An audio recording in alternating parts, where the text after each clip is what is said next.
way, but she's seen markings and damages that made her suspect that there was more to what had happened to them in that bedroom. So I'll say he struck my daughter.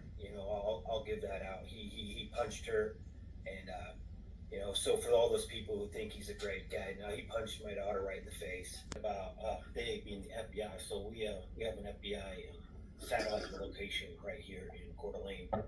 So we went down there, and they laid out a profile for us. Said we wouldn't be surprised if this individual picked this community on purpose, because there's, I guess they knew by the crime scene that this was a planned out event. It wasn't.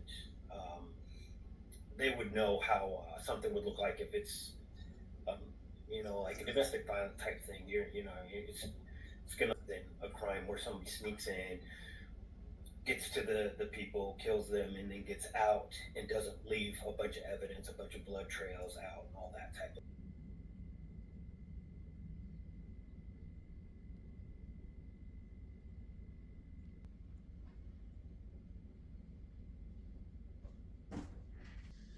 Welcome back to my mental health and crime channel.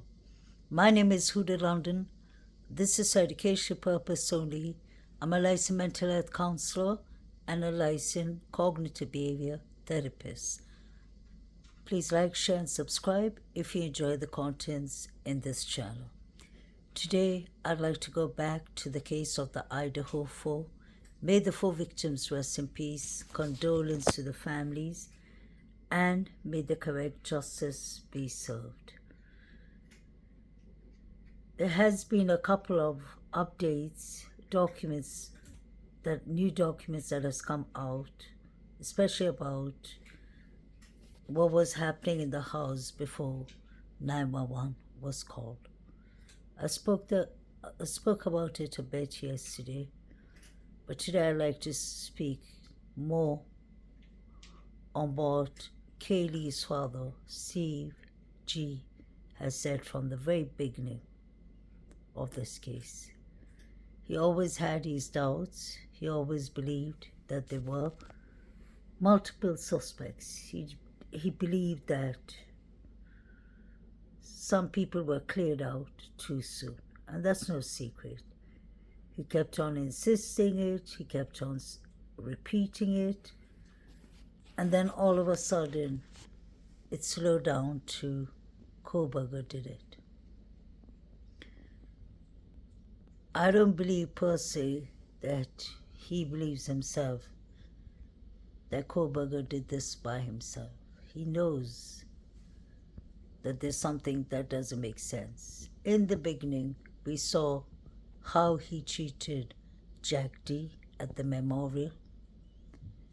Actions speak louder than words.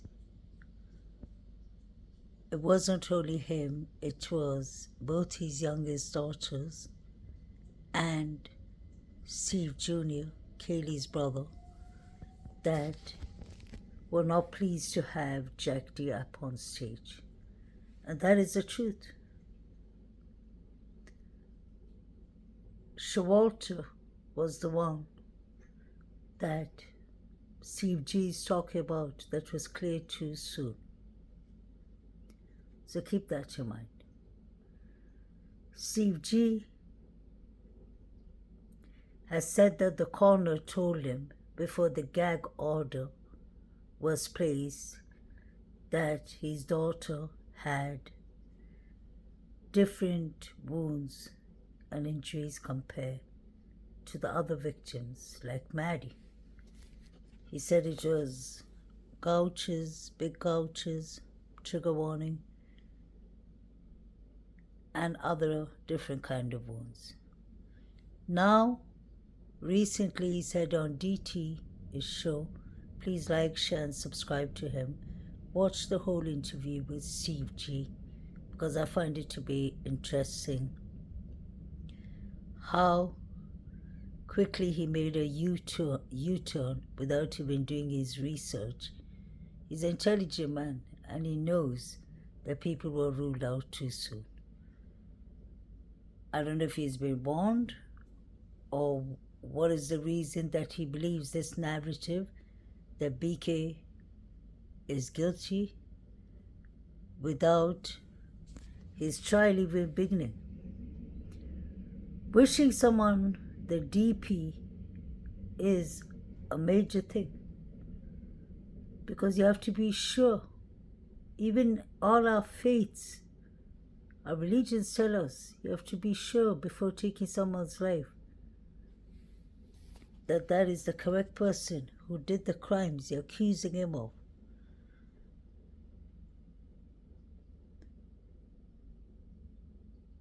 Now he's saying that there were multiple weapons used on Kaylee. May she rest in peace. And that just confirms more in what I've always believed and what my channel stands for. And my subscribers believe the same too. We believe that the other suspects involved, even if BK is involved, he hasn't done this alone.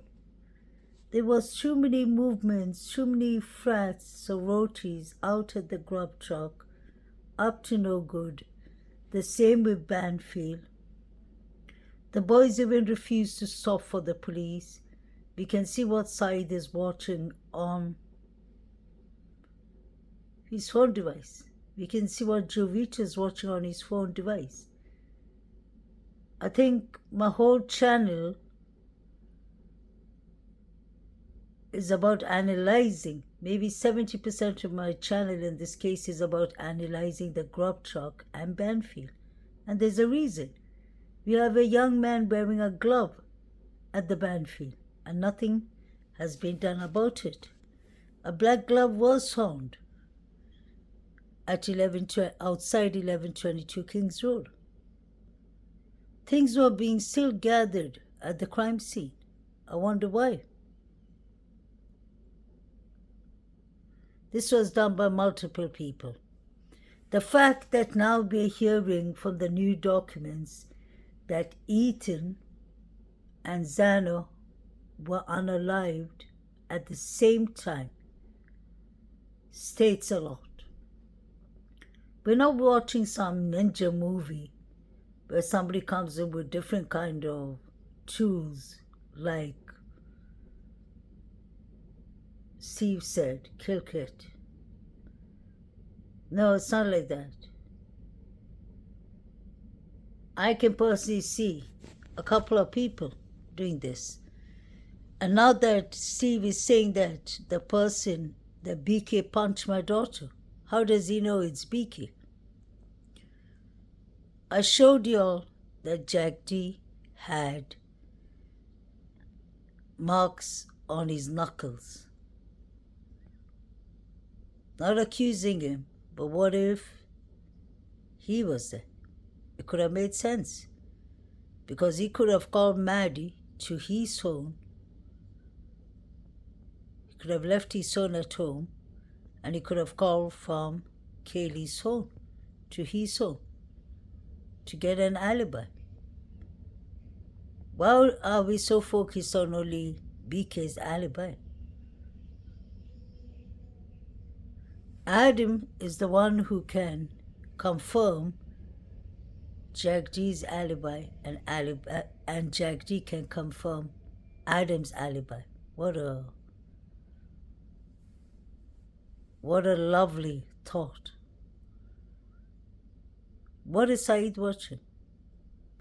That is Kaylee in the sitting position. When I first exposed it was over 2 years ago. They can see that clearly. That's Kaylee in the sitting position. I exposed this before Father even mentioned it. So there were multiple people. The question is, wasn't it said in the new documents that Maddie, Kaylee, DM and BF were sitting and talking about getting food from the food truck? What if something happened and a fight broke out? What if DM started punching Kaylee?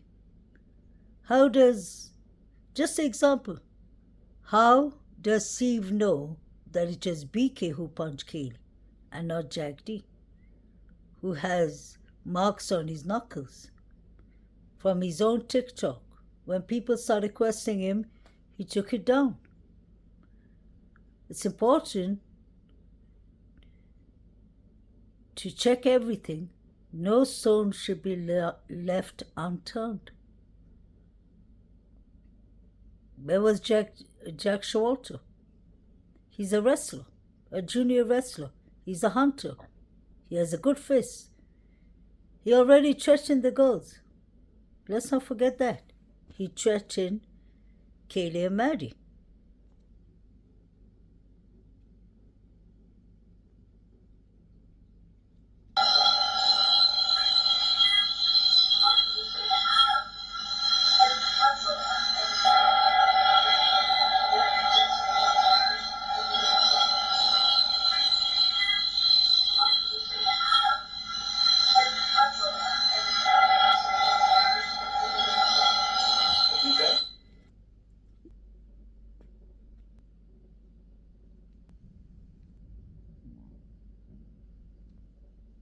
Pay attention to his hands. They look swollen to me. This was the next day, or the same day when he came to pick up his dog. Oh my God. Could it be possible that Jack D was at the crime scene and he punched Kaylee and it wasn't BK? Look at his hand. Look at how inflamed he was. Let's not forget Jack D was the last person to be ruled out. That's red flag number 1. Number 2, he was following Kaylee on Instagram. She wasn't following him. Number 3, Kaylee was leaving. It could have been a domestic thing going on between Kaylee and Jack D, and maybe he was upset that Kaylee was listening to Maddie and not him. Just a possibility. Look at his hand. Did they even check his hand? You can find this picture anywhere. I haven't touched it an inch. Look at his hands. I was just analyzing it. Look at Jack D's hands. His fist. He has a strong hand. He plays tennis and axe throwing. Jack D, Jack Showalter, the Davids, Adam, the surviving roommates, Hunter, Emily should all be looked at, in my opinion. I've always said the frats have everything to do with this, and Jack D belongs to a frat too. When I say the frats, I just don't mean the Sigma Chi only, the frats and the sororities. This was all pre-planned. Crime of passion was one of it. That's what the mayor said the first day. Look at his hand. This is bad. Look at his face. And he had pictures of himself on TikTok that he took down where his fingers were injured. I've noticed he has there's a lot of pro Jack D everywhere on social media. But Jack D and Jack Showalter were two people I used to always look at. Look at his hands. Oh my God. And now that Kaylee's father, Steve G, mentioned it in his interview with DT, you'll need to see that. And look at the hands. We never got to see Showalter's hands because he left town. Let's do our critical thinking. Rational thoughts have to come in. But this is what you see in front of us, and this is not some altered picture or dated picture.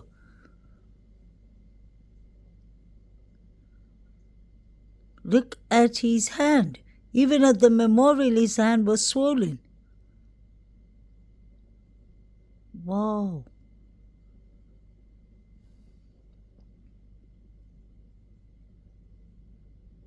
This is how his hand normally looks like. Although he was younger there, you can still see he doesn't have a chubby hand or a big hand. He's a lean person. Like DM described, she was distracting us by saying bushy eyebrows. It was non-bushy eyebrows. Possibly. Where was Jack D? He had the most to lose. He was arguing with people on the internet who were talking about Kaylee.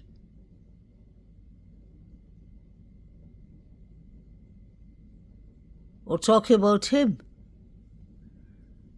He was being very defensive in the beginning of this case. Until the Gongalves family came and started backing him up. I really want to know who lives here. This is the first place the detectives came. Is it Hunter Johnson? Is it David?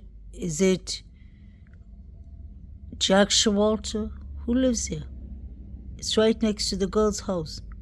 Jack D had access to a white Hyundai Elantra that was parked next to his residence, and he had access to his uncle's black truck that we saw him driving 9 days after the unalivings.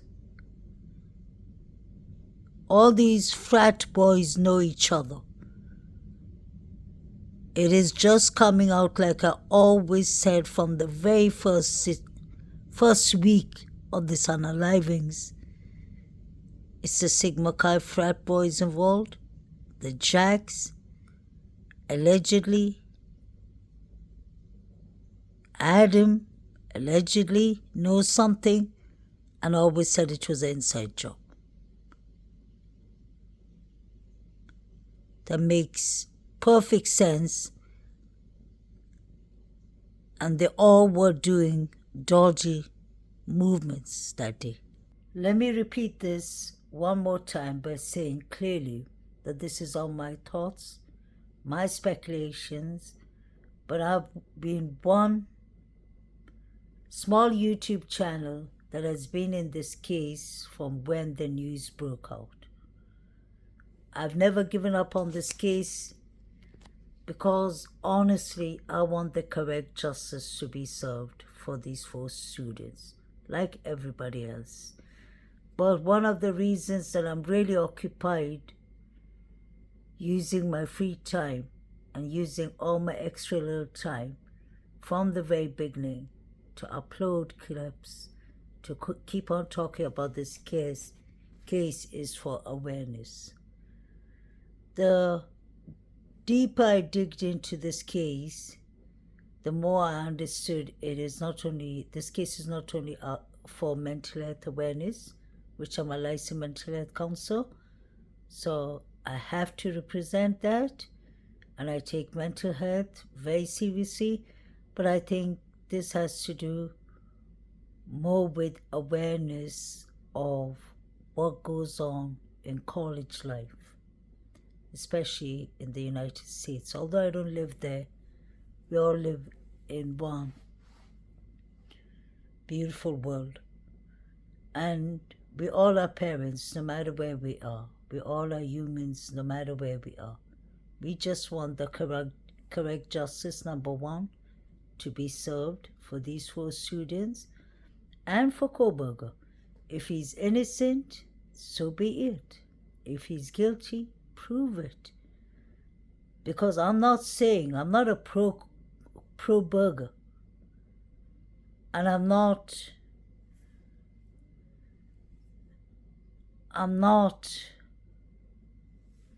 in any category anyone wants to put me in.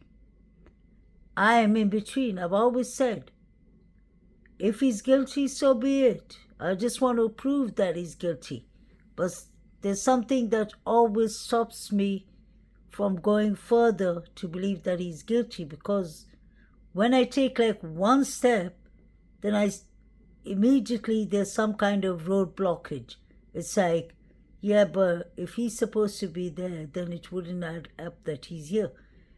And then I'll go to the next step, and then still something will block it and show me that there had to be multiple suspects involved.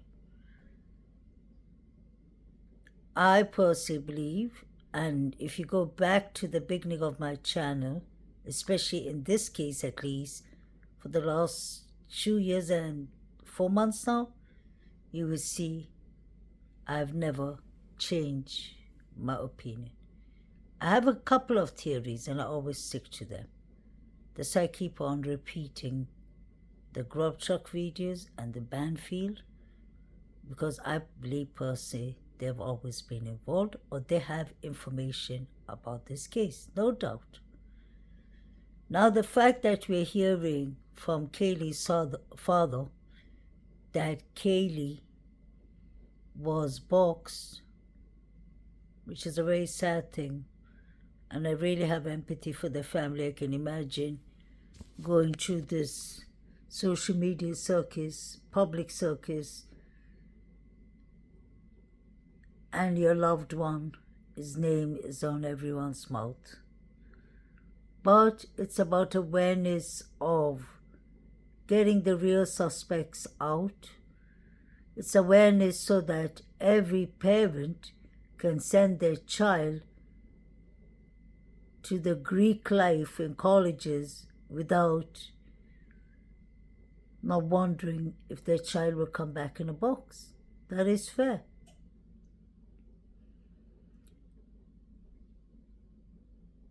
Multiple weapons were used on Kaylee, and she got the most injuries. Do you remember in the beginning that Steve, Kaylee's father, was saying that Kaylee had a soccer? And then I watch him in another interview, he says, no, she never had a soccer. What is actually going on with Steve? Why is he contradicting himself all the time? Why is he getting implicated in this case more than any other parent of the 4 victims? Just a question. I can understand he's a grieving parent, but he seems to know so much about the crime scene that it starts making you wonder, like the FBI former agent said. Steve needs to be looked at times. Where were you that night? Hate to ever ask a parent such a question, but you seem to know a lot. You said there was a hell of a fight upstairs. Who told you that, Steve? Was it Hunter Johnson? Was it Jack T, which you and your family were so close to that y'all did a strip search on him? Y'all made him take off his t-shirt so that y'all could check if he had any wounds. You seem to be an intelligent man. Don't you know that he really doesn't have to have any wounds on himself? Many people do these things without having one wound on themselves. The items and dungarees that you talk about that people buy and wear, who are you covering? In the beginning, Steve, you're saying that Jack Showalter was ruled out too soon. You didn't mention his name, but you mentioned everything else with him. You even said, why aren't they just giving us his alibi? In the beginning, you were giving those looks to Jack D. Why are you protecting the Jacks, the Davids, the Frats, the sororities? People are sending Venmos to each other. Are we supposed to just look away from that and pretend it didn't happen? Maybe I would have. But this is getting so nasty that it's not something that we can just look away from, because a young man's life is on the line. What if he didn't do it? What if he was at the wrong place at the wrong time? What if Koberger, his only fault was he was buying rugs from Miss Escaporte Evidence BF? Her Venmo showed that. That's on me.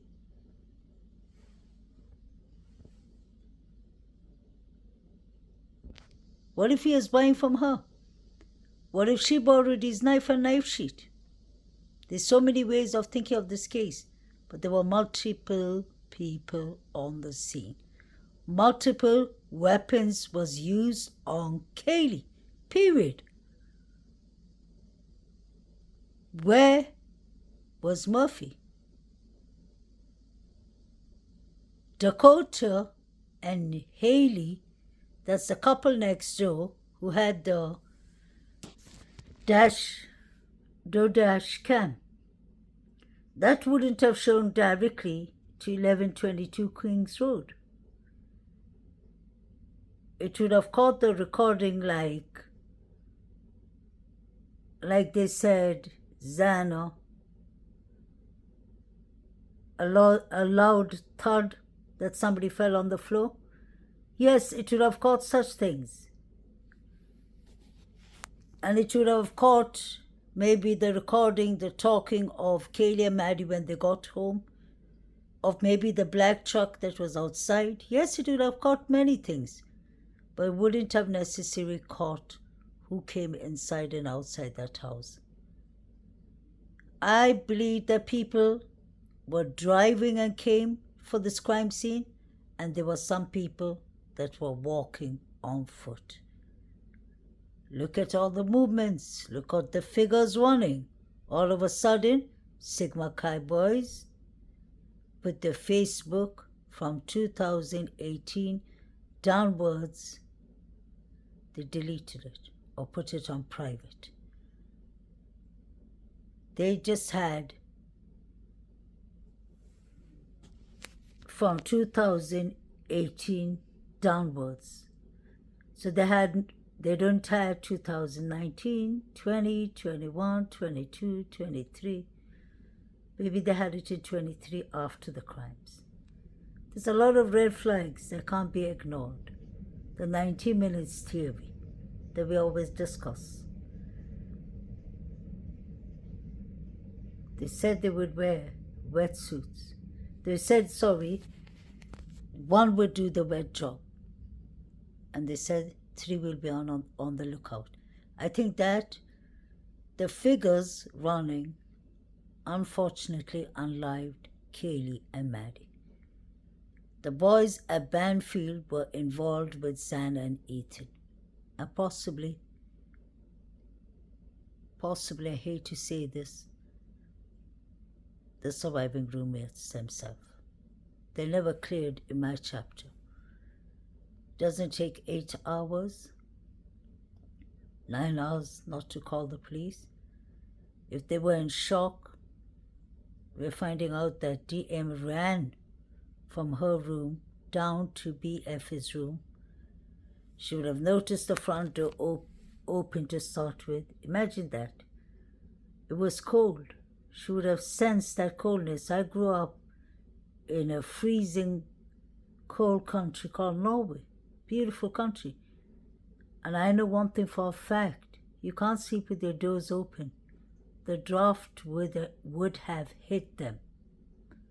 So she would have passed and she would have thought, whoops, why is the door wide open? Something is not right. Xana was fixing. Her father helped her to replace her lock, to change her lock. He said that in the interview. Watch the clips I made yesterday, please. So there was some kind of threat going on, in my opinion. Xana was fixing her locks, changing her locks. Kaylee allegedly had a stalker. Kaylee at least moved or was at her family's house for the 2-3 weeks. So something was clearly going on in these girls' life. We never got to see Jack Showalter's fists. He could have easily gone back. He looked like he went back. He was upset that the girls left him. So Jack D had a lot to lose. Jack Showalter could have been upset and aggressive. And he's had a lot of confrontations with females before. He's been kicked out of his frat. That's Jack Showalter. Jack D was trying to benefit in the beginning, opening a GoFundMe for Maddie the dog. First for he and his auntie was opening a GoFundMe for Kaylee's car without even discussing it with Kaylee's parents. They told them to take it down and then they put up their own GoFundMe, the G family. And then Jack D put up another GoFundMe for the dog Murphy. I believe he kept the dog as a memory, as a souvenir. They all were involved, in my opinion, allegedly. Let me know what y'all think in the comment channel. Justice for all the victims.